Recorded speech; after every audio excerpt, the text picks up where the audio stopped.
Hey everyone welcome back to my channel.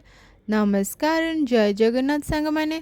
आशा करुछि आपण माने बहुत भलरे थिबे। भगवान का कृपा आपणक ऊपर सर्वदा थाउ। पूर्वरु आमे जगन्नाथଙ୍କ विषय बहुत सारा कथा हेजे। आज एक जगन्नाथ संस्कृतिर नूतन एक कहानी विषय आमे कथा हबा। जदि चैनल को नुआ आसी ताले निश्चय सब्सक्राइब करी रखंतु। वीडियो जदि भल लगुच लाइक करंतु, शेयर करंतु एंड कमेंट करंतु। आज आम कथा हबा जगन्नाथ संस्कृतिर गंगा एवं चंद्रमा सहित जड़ित पौराणिक कथा विषय रे। सेही कथा हेउछि इतिहास जगन्नाथ और गंगा कहानी।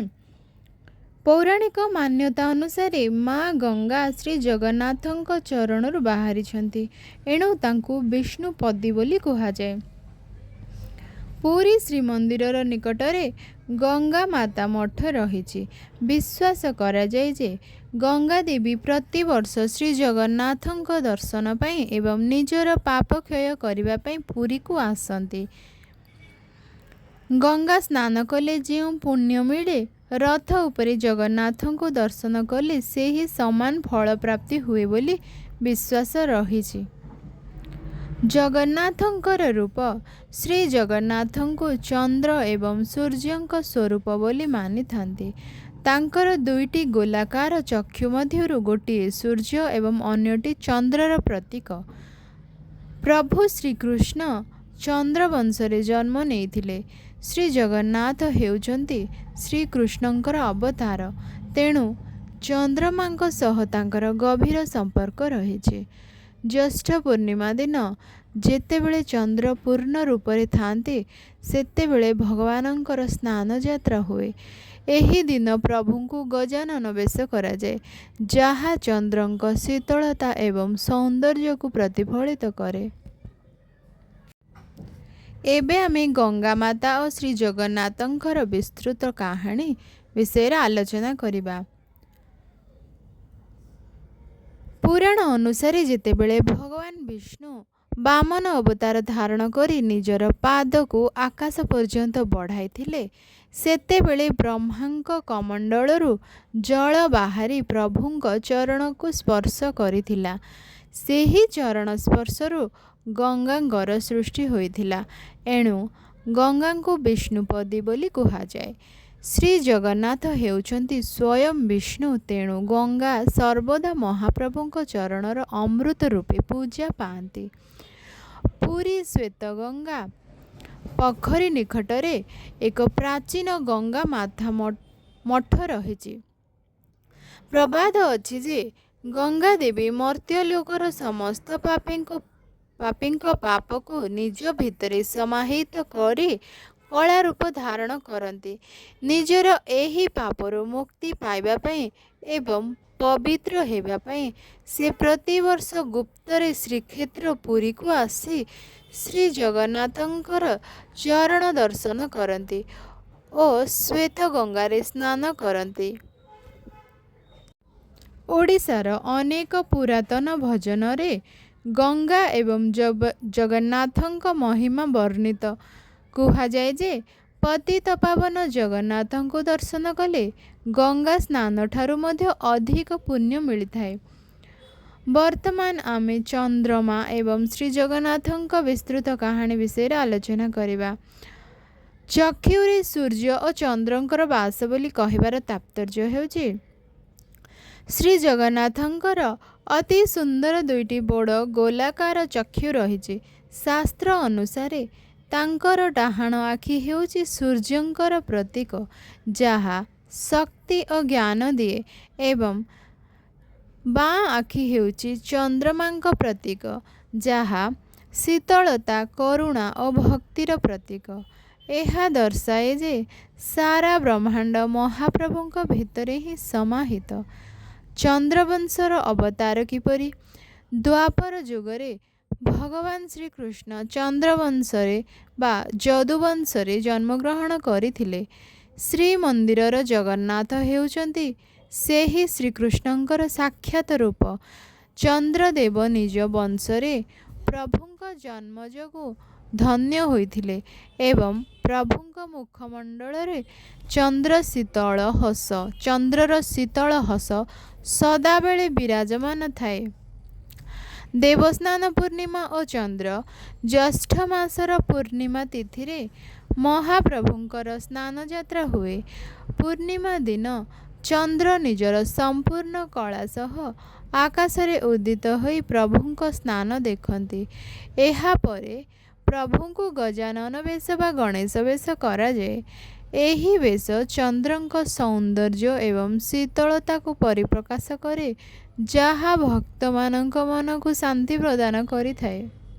ଶ୍ରୀ ଜଗନ୍ନାଥ ଏବଂ ମା ଗଙ୍ଗାଙ୍କ ସମ୍ପର୍କକୁ ନେଇ ଓଡ଼ିଶାର ପୌରାଣିକ ପରମ୍ପରାରେ ଯେଉଁ ସୁନ୍ଦର କାହାଣୀ ରହିଛି, ତାହା ମାନବୀୟ ଭକ୍ତି ଏବଂ ଆଧ୍ୟାତ୍ମିକତାର ଏକ ଅପୂର୍ବ ନିଦର୍ଶନ। ଗଙ୍ଗାଙ୍କ ଗର୍ବ ଏବଂ ଜଗନ୍ନାଥଙ୍କର ପତିତ ପାବନ ରୂପର ତାତ୍ପର୍ଯ୍ୟ।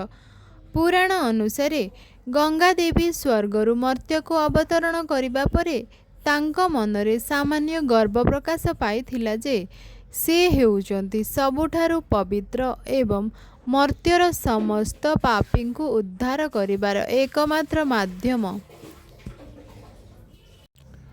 ଭଗବାନ ବିଷ୍ଣୁ ତାଙ୍କ ଏହି ଗର୍ବ ଭଙ୍ଗ କରିବା ପାଇଁ ଏବଂ ଜଗତକୁ ଏକ ନୂଆ ମହିମା ଦେଖାଇବା ପାଇଁ ନୀଳାଚଳ ଧାମ ପୁରୀରେ ପତିତପାବନ ଅର୍ଥାତ୍ ପତିତ ପାପୀମାନଙ୍କୁ ପବିତ୍ର କରୁଥିବା ପ୍ରଭୁ ରୂପରେ ପ୍ରକଟ ହୋଇଥିଲେ।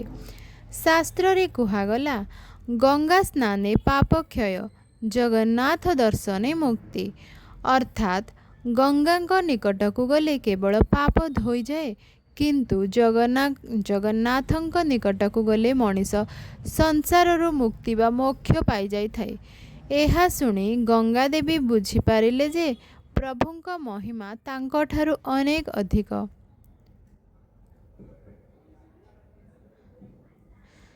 ପୁରୀରେ ଥିବା ଗଙ୍ଗାମାତା ମଠ ଏବଂ ଶ୍ୱେତଗଙ୍ଗା ପୋଖରୀକୁ ନେଇ ସବୁଠାରୁ ବଡ଼ ଆଲୋଚନା ମଧ୍ୟ ହୋଇଥାଏ। ତାର କିଛି କାହାଣୀ ହେଲା, ସାରା ସଂସାରର ପାପୀମାନେ ଯେତେବେଳେ ଗଙ୍ଗା ନଦୀରେ ସ୍ନାନ କରନ୍ତି, ସେତେବେଳେ ସେମାନଙ୍କର ପାପ ଗଙ୍ଗାଙ୍କ ଶରୀରରେ ଜମା ହୋଇଯାଏ। ଏହି କାରଣରୁ ମା ଗଙ୍ଗାଙ୍କ ସ୍ୱରୂପ କଳା ପଡ଼ିଯାଏ।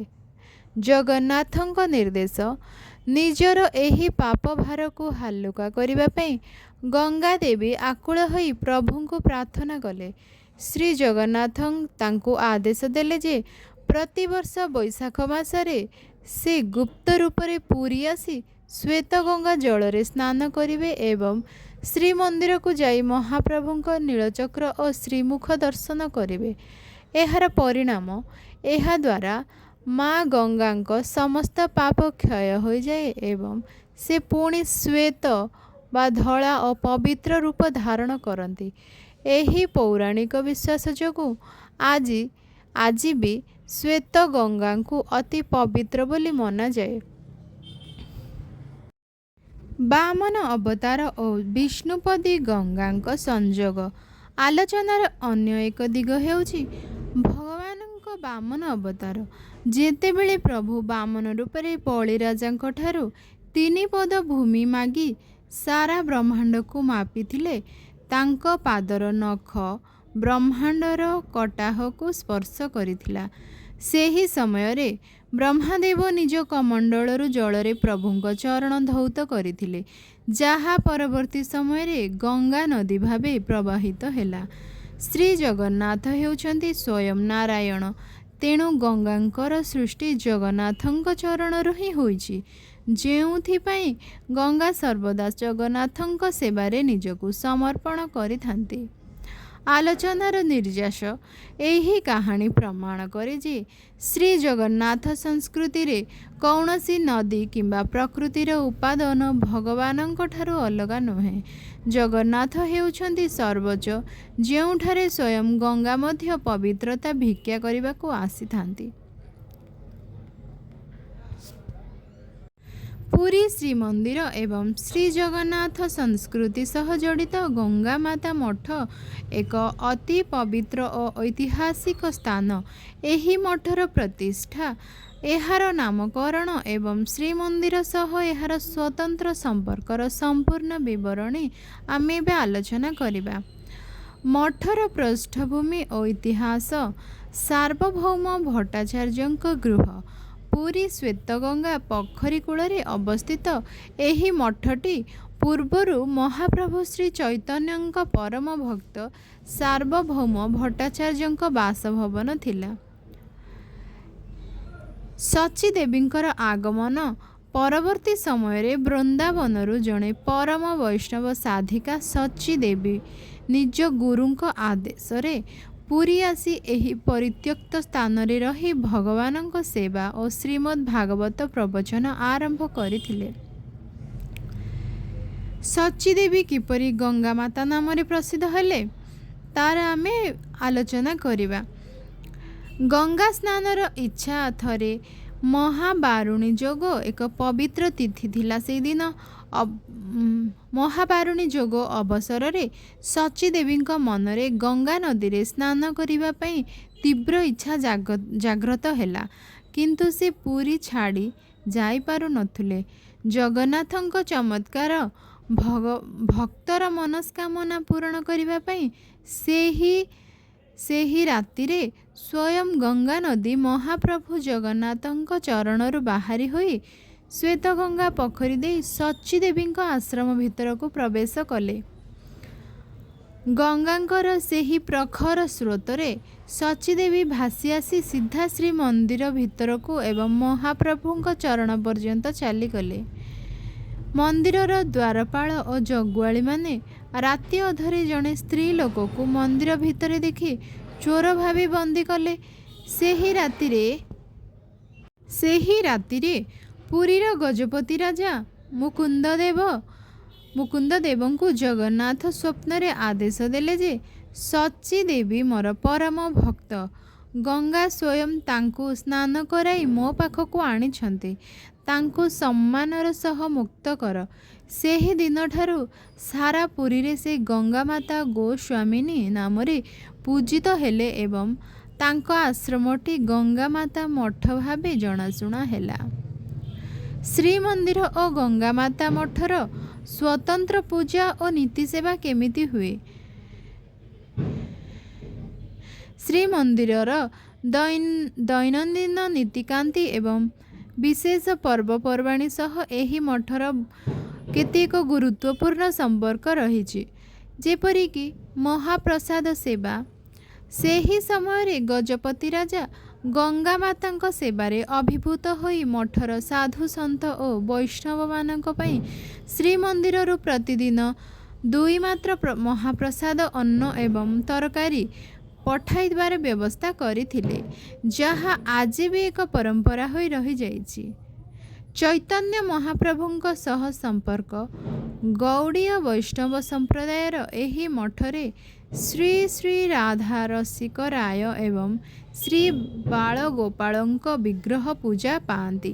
ଶ୍ରୀମନ୍ଦିରର ବିଭିନ୍ନ ଉତ୍ସବ ସମୟରେ ଏହି ମଠର ଚନ୍ଦନ ଏବଂ ସେବା ସାମଗ୍ରୀ ପ୍ରଭୁଙ୍କ ଉଦ୍ଦେଶ୍ୟରେ ଲାଗିଥାଏ। ଶ୍ୱେତଗଙ୍ଗା ପବିତ୍ର ଜଳ। ଶ୍ରୀମନ୍ଦିରର ଅନେକ ଗୁପ୍ତ ନୀତି ଓ ଶୁଦ୍ଧିକ୍ରିୟା ପାଇଁ ଏହି ମଠ ନିକଟରେ ଥିବା ଶ୍ୱେତଗଙ୍ଗା ପୋଖରୀର ଜଳକୁ ବ୍ୟବହାର କରାଯାଏ। ବିଶ୍ୱାସ ରହିଛି ଯେ ଶ୍ରୀମନ୍ଦିରର ଭିତର ଗମ୍ଭୀରରୁ ଯେଉଁ ସ୍ନାନ ଜଳ ବାହାରି ପ୍ରବାହିତ ହୁଏ, ତାହା ଗୁପ୍ତରେ ଆସି ଶ୍ୱେତଗଙ୍ଗାରେ ହିଁ ମିଶିଥାଏ। ପୁରୀର ଆଉ ଏକ ମଠ ମଧ୍ୟ ଅଛି ଜଗନ୍ନାଥ ସଂସ୍କୃତିର ଐତିହାସିକ ଭାବେ। ତାହା ହେଉଛି ଏମାର ମଠ ବା ଗୋବର୍ଦ୍ଧନ ମଠ। ଶ୍ରୀ ଜଗନ୍ନାଥ ସଂସ୍କୃତିର ଏକ ପ୍ରାଚୀନ ଓ ଐତିହାସିକ ମଠ। ଏହା କେବଳ ସନ୍ନ୍ୟାସୀମାନଙ୍କର ବାସସ୍ଥାନ ନୁହେଁ, ବରଂ ଶ୍ରୀ ଜଗନ୍ନାଥ ମନ୍ଦିରର ସେବା, ବୈଷ୍ଣବ ଧର୍ମ ପ୍ରଚାର, ଶାସ୍ତ୍ର ଅଧ୍ୟୟନ ଏବଂ ତୀର୍ଥଯାତ୍ରୀଙ୍କ ସେବାର ଏକ ପ୍ରମୁଖ କେନ୍ଦ୍ର ଭାବେ ରହିଆସିଛି। ଏମାର ମଠର ନାମର ଉତ୍ପତ୍ତି କିପରି ହୋଇଥିଲା? ଏମାର ଶବ୍ଦଟି ଏମ୍ବାର ନାମରୁ ଆସିଛି। ଏମ୍ବାର ଥିଲେ ଜଣେ ଗୋବିନ୍ଦ, ଯିଏ ରାମାନୁଜାଚାର୍ଯ୍ୟଙ୍କର ପ୍ରମୁଖ ଶିଷ୍ୟ ଏବଂ ସମ୍ପର୍କୀୟ ଥିଲେ। କାଳକ୍ରମେ ଏମାର ମଠ ଶବ୍ଦଟି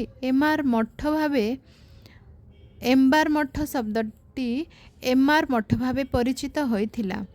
ପ୍ରତିଷ୍ଠାର ଇତିହାସବିଦ୍ମାନଙ୍କ ମତାନୁସାରେ 12ଶ ଶତାବ୍ଦୀରେ ରାମାନୁଚାର୍ଯ୍ୟଙ୍କ ପୁରୀ ଆସିଥିଲେ। ସେ ଶ୍ରୀଜଗନ୍ନାଥ ଦର୍ଶନ କରି ବୈଷ୍ଣବ ଦର୍ଶନର ପ୍ରଚାର କରିଥିଲେ। ସେହି ସମୟରେ ତାଙ୍କ ଶିଷ୍ୟମାନଙ୍କ ମାଧ୍ୟମରେ ଏହି ମଠର ସ୍ଥାପନା ହୋଇଥିବା ପରମ୍ପରା ରହିଛି। ତେବେ ଏହାର ସ୍ଥାପନା ସମ୍ବନ୍ଧୀୟ କିଛି ବିବରଣୀ ପରମ୍ପରା ଓ ଇତିହାସ ମଧ୍ୟରେ ଭିନ୍ନ ଭିନ୍ନ ଭାବରେ ଉଲ୍ଲେଖ ହୋଇ ରହିଛି। ମଠର ଅବସ୍ଥାନ। ଏମାର ମଠ ଶ୍ରୀଜଗନ୍ନାଥ ମନ୍ଦିରର ସିଂହଦ୍ୱାର ନିକଟରେ ଅବସ୍ଥିତ। ଏହାର ଅବସ୍ଥାନ ଏପରି ଯେ ମଠରୁ ଶ୍ରୀମନ୍ଦିର ସହିତ ସେବା ଓ ଯାତ୍ରୀ ସହାୟତା କାର୍ଯ୍ୟ ସୁବିଧାଜନକ ଭାବେ କରାଯାଉଥିଲା। ସ୍ଥାପତ୍ୟ। ଏମାର ମଠ ଓଡ଼ିଶାର ପାରମ୍ପରିକ ମଠ ସ୍ଥାପତ୍ୟର ଏକ ସୁନ୍ଦର ଉଦାହରଣ। ବିଶାଳ ପ୍ରବେଶଦ୍ୱାର, ବଡ଼ ପ୍ରାଙ୍ଗଣ, ମନ୍ଦିର ଓ ପୂଜାଗୃହ, ସନ୍ନ୍ୟାସୀଙ୍କ ବାସଗୃହ, ଅନ୍ନଛତ୍ର, ପୁରାତନ ଗ୍ରନ୍ଥ ସଂରକ୍ଷଣ କକ୍ଷ, ଅତିଥିଶାଳା। ଶ୍ରୀଜଗନ୍ନାଥ ମନ୍ଦିର ସହ ଏହାର ସମ୍ପର୍କ। ଏମାର ମଠର ମହନ୍ତମାନେ ଦୀର୍ଘ ସମୟ ଧରି ଶ୍ରୀମନ୍ଦିରର ବିଭିନ୍ନ ସେବାରେ ସହଯୋଗ କରିଆସିଛନ୍ତି। ପର୍ବପର୍ବାଣୀରେ ସହଯୋଗ, ବୈଷ୍ଣବ ପରମ୍ପରାର ପ୍ରଚାର, ଭକ୍ତମାନଙ୍କର ସେବା, ଧାର୍ମିକ ଆଲୋଚନା ଓ ଶାସ୍ତ୍ରପାଠ। ଏମାର ମଠର ସମ୍ପତ୍ତି। ଏକ ସମୟରେ ଏମାର ମଠର ଓଡ଼ିଶାର ବିଭିନ୍ନ ଅଞ୍ଚଳରେ ବିପୁଳ ଜମି ଓ ସମ୍ପତ୍ତି ଥିଲା। ସେହି ଆୟରେ ନିତ୍ୟ ସେବା, ଭକ୍ତଙ୍କୁ ପ୍ରସାଦ, ଅନ୍ନଦାନ, ବେଦ ଓ ଶାସ୍ତ୍ର ଶିକ୍ଷା ପରିଚାଳନା ହେଉଥିଲା। ରୂପା ଇଟାର ଆବିଷ୍କାର। 2011 ମସିହାରେ ଏମାର ମଠର ଏକ ପୁରୁଣା କୋଠରୀରୁ ଶତାଧିକ ରୂପା ଇଟା ମିଳିଥିଲା। ଏହି ଘଟଣା ସାରା ଦେଶରେ ଚର୍ଚ୍ଚାର ବିଷୟ ହୋଇଥିଲା। ପରେ ପ୍ରଶାସନ ସେଗୁଡ଼ିକୁ ଜବତ କରି ତଦନ୍ତ କରିଥିଲା। ଧାର୍ମିକ ଗୁରୁତ୍ୱ। ଏହି ମଠରେ ଶ୍ରୀରାମାନୁଜାଚାର୍ଯ୍ୟଙ୍କ ଦର୍ଶନ, ଶ୍ରୀ ବୈଷ୍ଣବ ସମ୍ପ୍ରଦାୟର ଶିକ୍ଷା, ବେଦପାଠ, ବିଷ୍ଣୁ ସହସ୍ରନାମ ପାଠ, ଭଗବଦ୍ ଗୀତା ଅଧ୍ୟୟନ ଦୀର୍ଘ ଦିନ ଧରି ଚାଲି ଆସୁଛି।